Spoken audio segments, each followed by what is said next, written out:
أعزائنا المشاهدين متابعي قناة ماين تي في، مرحبا بكم. اليوم باش نواكبوا جو رمضان وخاصة مميزات جو ليل 27. اليوم جولتنا باش تبدأ من باب السويقة وصولا لشارع الحبيب بورقيبة. متابعة طيبة للجميع. مرحب مرحب يا هلال، أهلا أهلا كيف الحال؟ قد غبت وإليك اشتقنا وانتهى بعدك صار وصال. مرحب مرحب يا هلال، أهلا أهلا كيف الحال؟ قد غبت وإليك اشتقنا.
مرحب مرحب يا هلال، أهلا.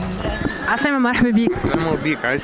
كي نجموا نتعرفوا عليك؟ أنا اسمي معز من باب سويقة. إيه، مولود وعايش هوني وقاري هوني كل شيء. تعطينا هكا فكرة على أجواء رمضان في باب سويقة؟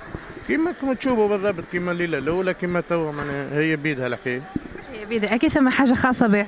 حاجة خاصة، كل ماشي والجاي يجيوها العباد بتيسر والسهارة هنا باب سويقة قهاوي ومناج للصغار، وتشوف عباد فرحانة ماشية جاية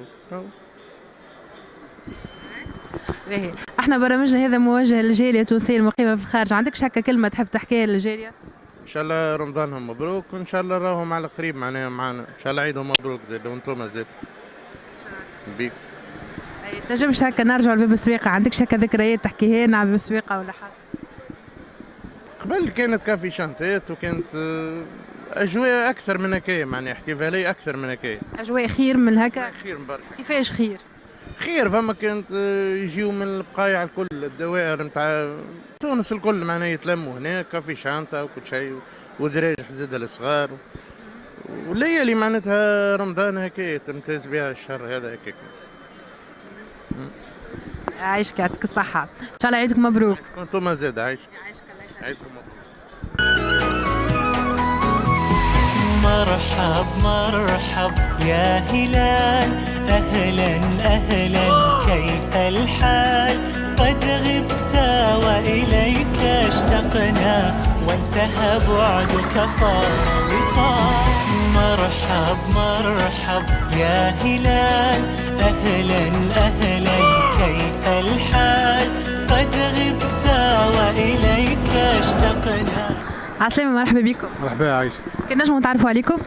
أنا اسمي عبد المجيد. محمد. مرحبا بكم.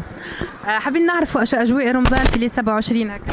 والله أجواء رمضان في باب سويقة معناها تنقسم من زوز، أجواء روحانية وأجواء فلكلورية. معناها الأجواء الروحانية كما تشوفي أنا راجعين من صلاة التراويح، وعندها طابع خاص بما أنها تحتوي على عديد معناها المساجد أو الجوامع معناها اللي مشهورة في تونس، من بينها جامع سيدي محرز وجامع سبحان الله اللي كنا فيه تو.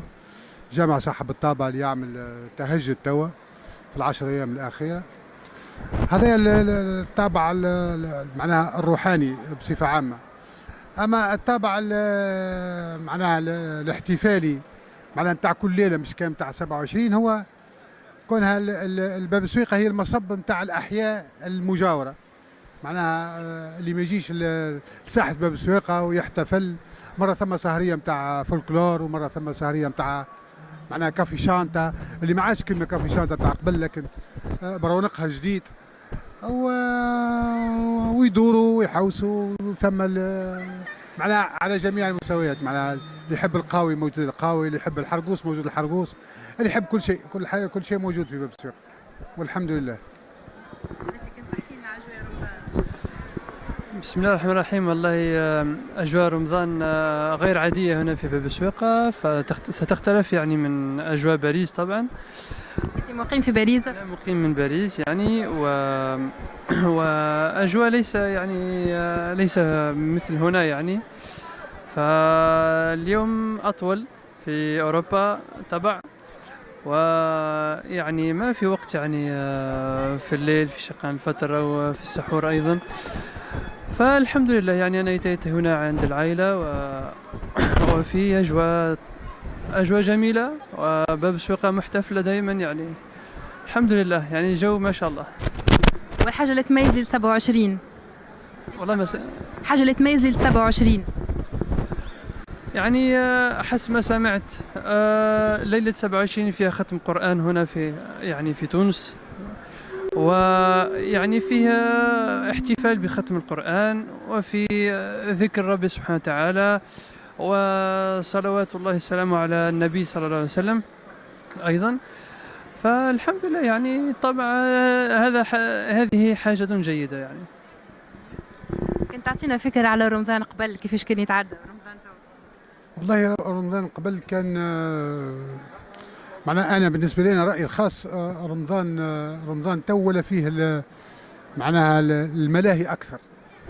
قبل كانت الملاهي معناها منحصرة في زوايا، توا ولا علنيا معناها عاطين رمضان احتفاليات معناها مادية أكثر منها روحانية.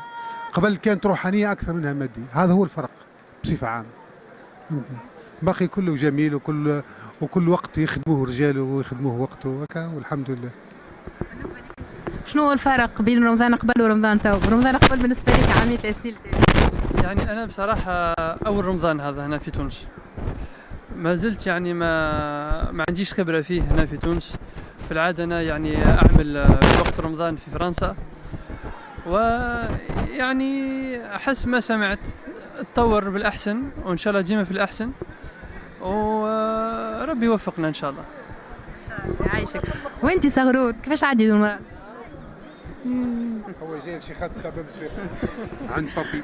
ايه احنا برنامجنا هذا موجه خصيصا للمهاجرين اللي في المهاجرين توانسه بالخارج، شنو الكلمه اللي تنجم توجهها لهم؟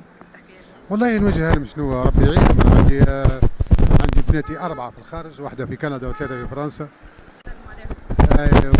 وهذا الزوز رجالة بناتي معناها جو بحذاي تو عندهم منهيرين، واحد منهم كيف هابط تو من باريس، وهكا مرة نمشوا بحذاهم مرة يجوا يعني هم يجوا لهنا، وربي يعينهم على خاطر صعبة الحياة في كل بلاصة.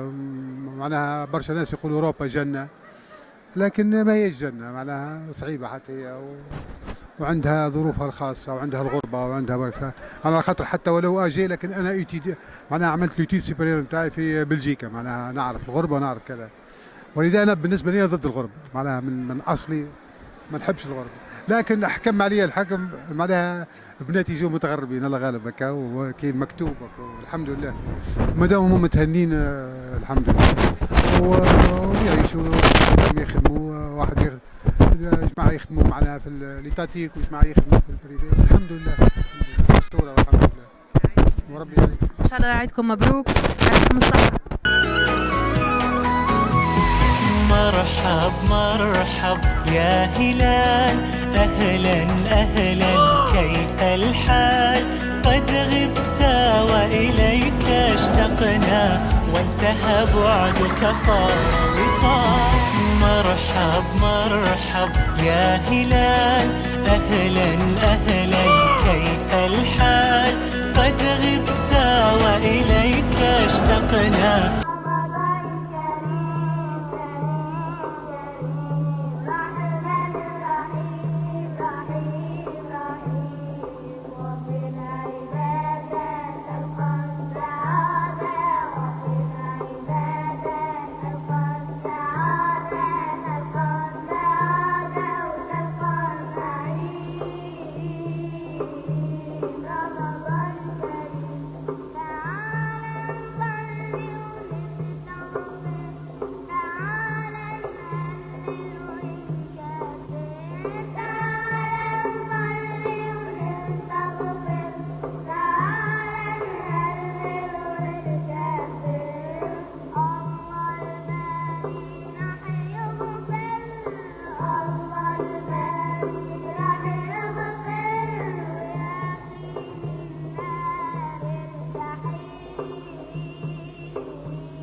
مرحب مرحب يا هلال، أهلا أهلا كيف الحال؟ قد غبت وإليك اشتقنا، وانتهى بعدك صار وصال. مرحب مرحب يا هلال، أهلا أهلا كيف الحال؟ قد غبت وإليك اشتقنا. عسلامة، مرحبا بك. يسلمك. تنجموا تعرفوا عليك؟ الاسم شياب.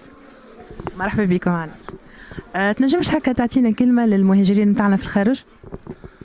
كلمة للمهاجرين في الخارج، بالنسبة اش باش نقول، تو نحن في شهر الكريم شهر رمضان، نقول كان حاجة برك ربي يصبرهم، على خاطر بعد على بلادهم في شهر كيف هكا، شهر متاع طاولة ولمة وقعدة، فهمني، ولا هي حاجة حلوة معناها لمة العائلة لمة العائلة والعباد تتلم وتقعد. هم محرومين منها الحاجة ذي، هم حتى أصلا في تونس نحن محرومين منها الحاجة ذي، ونتلموا مرة في العام، فهمني، خلي هما معناها محرومين 12 شهر. هذه الكلمة اللي نقولها للمهاجرين، وإن شاء الله ربي يرجعهم لنا بخير، فهمني، تواسيف، وإن شاء بطبيعة الحال معناها هذا سيزون يرجعوا لنا ويجيونا، فهمني، مرحبا بهم. وبالاخص الليله اللي 27 ثماش حاجه هكا سبيسيال تنجم تحب تقولها لهم في الليله هذه؟ بالنسبة باش نقول لهم، بالنسبة للمهاجرين ان شاء الله يجونا في العيد، ان شاء الله يجونا في العيد. شنو ننتظر منهم؟ نعم، شنو ننتظروا منهم؟ شنو تنتظر منهم انت شخصيا؟ شنو ننتظر منهم؟ والله ننتظر معناها كيما اللي في العائلة، كيما اللي عندي انا في العائلة مهاجرين، معناها يجيونا ويقعدوا بحذانا وقت باهي، فهمني، ويجيو للمدينة العربي. تو نحن في المدينة العربي، في المدينة العربي في تونس، فهمني، يجيونا، تفهم فيا، يجيونا للمدينة العربي. شنو فيها مزيان المدينة العربي باش نصح؟ كل شيء مزيان المدينة العربي، هي الشمس، المدينة العربي هي الشمس متاع تونس كامل، فهمني ولا لا؟ وكل مدينة عربي في كل ولاية كيما نحن نقولوا سوسة وحمامات، في تطاوين، في كل بلاصة، كل مدينة عربي هي الشمس متاع الولاية متاعها. أما المدينة العربية متاع تونس هي الشمس متاع تونس كامل، فهمني ولا لا؟ ومعناها يجيونا ويزورونا ويشوفوا، معناها ويشوفوا المدينة العربية. مش تو أكثر المهاجرين اللي يجيو حاجة برك، يجيو يمشوا الحمامات، كان سياحة، حمامات حمامات حمامات حمامات، فهمني، الله يبارك لك، فهمني، يجيو كان مثال حمامات سوسة، حمامات سوسة، يجيو بحذانا لهنا ويشوفوا عنا جنب شوية دورة صحة، فهمني، يجيونا هنا على القليلة، معناها على القليلة يخدموا هما بلادهم أقل شيء، معناها ما ننتظروش حاجة معناها كيما نقولوا مع الأجانب، أو كان احنا ولاد بلادنا نخدموا بعض، صحيح ولا لا؟ عايش. يعطيك الصحة وإن شاء الله عيدك مبروك. علينا وعليك، عايشك وعلى أمة محمد. مرحب مرحب يا هلال، أهلا أهلا كيف الحال؟ قد غبت وإليك اشتقنا وانتهى بعدك صار وصال. مرحب مرحب يا هلال، أهلا أهلا كيف الحال؟ قد غبت وإليك اشتقنا.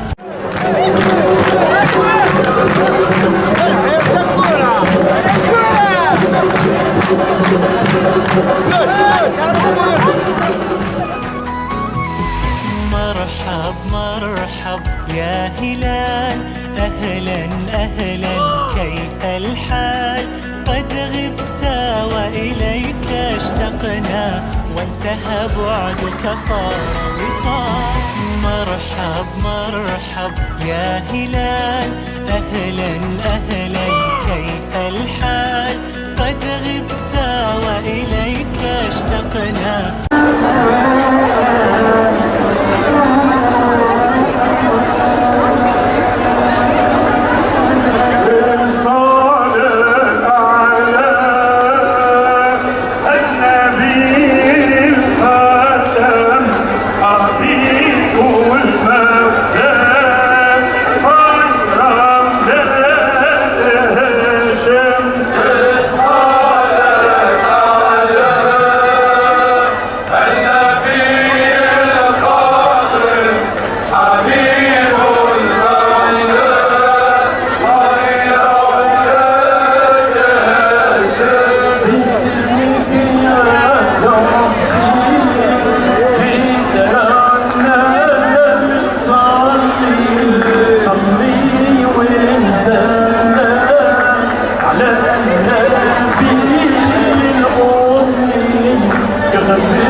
مرحب مرحب يا هلال، أهلا أهلا كيف الحال؟ قد غبت وإليك اشتقنا، وانتهى بعدك صار وصال. مرحب مرحب يا هلال، أهلا أهلا كيف الحال؟